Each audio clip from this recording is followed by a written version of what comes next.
Holidays are something I would love to reclaim in my life.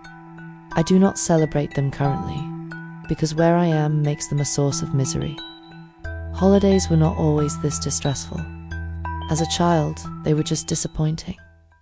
I'm a winter baby, born about a week before Christmas.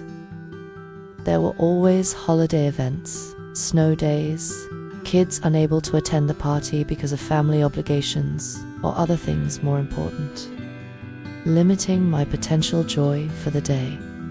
Having almost no birthday parties to remember wasn't that bad. In comparison to the dual gifting, I would receive the radio for my birthday and batteries or tapes as my stocking gifts at Christmas. There was that one Christmas when my sister was picking on me about my birthday present, and I got so angry. We hit the tree and broke Mum's favorite ornament, so I got coal in my stocking that year. When your level of expectations are low, you do not get disappointed like someone who expects more. In my adult life, that notion gave me clarity.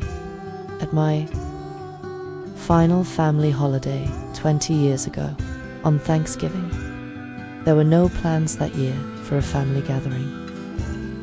We kids were all adults out of the house living in different towns. Us getting together just did not seem viable for both Christmas and Thanksgiving. So it was decided to just do Christmas. I decided to go to Grandma's house after work to spend the evening with her, since the family was not gathering. I walked into Tao's house and saw my family sitting down to the full spread that had taken all day to cook, maybe 10 minutes into eating it. I asked when they had decided to get together, smiling. I was happy to see everyone I loved there. That was when I was told to leave. They told me I was a problem for them during the holidays. I was told that they could not enjoy getting together if I were there.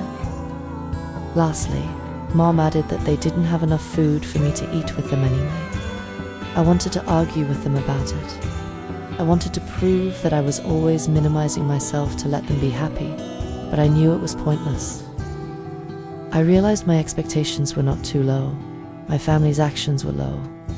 I gave my grandma the gift I had brought her, a hug and a kiss, reassuring her that I was fine and would go catch a movie. I made sure she knew I was going to go have fun for myself. She had seen me do this for years and knew I would have fun. But the anger in her eyes at my family's treatment of me was something I could not ease for her. I had been the excuse for everything that went wrong in the family for so long.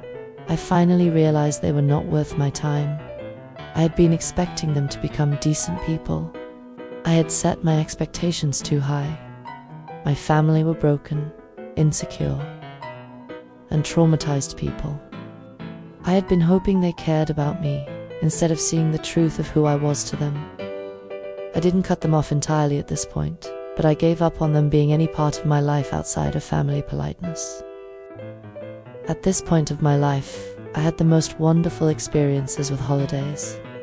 I had found a wonderful group of friends who felt like family. Most of us were old grade school friends, and we made family a community thing for everyone. Life events were a celebration for all to join in. They were done with care and concern for the people being celebrated.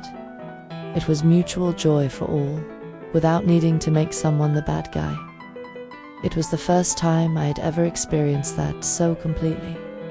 I lost that joy when I met the fourth chapter of my story, but that is for holidays to come. I still find joy in my holidays, just not as much as I would like to. I am slowly growing my personal yearly traditions for my own preferences. I am building meaning for myself in my actions to celebrate life. That is how I see holidays. They are rudiments we get to celebrate living, despite the world being so chaotic and harsh. It is important to find reasons to celebrate being alive. Life happens only once. We get to have a hand in making that lived experience something worth remembering. Holidays and life events are very good ways to create joy-filled memories. Well now, authors. Have you got that one thing that you do on that special day each year, which brings you joy? Have you created traditions? I am sure many of us have. Avoided holidays to avoid fights, guilt trips, exhaustion, or embarrassment. Take the time to create your own secret joy this year. Start a tradition just for yourself, so no matter what kind of chaos you might face, you can give yourself the gift of joy you know you deserve, in a small gesture just for you. I keep peppermint candy in a drawer to add to my coffee every morning for winter, and butterscotch candies for the fall. Every sip is a secret gift to myself to celebrate the season. This is just one of many small things that brings joy to my life. I got the idea from my grandma. She kept a secret drawer on her desk filled with Tootsie Rolls. Joy that can't be ruined by other people's bad times with holidays. We are the authors of our own story.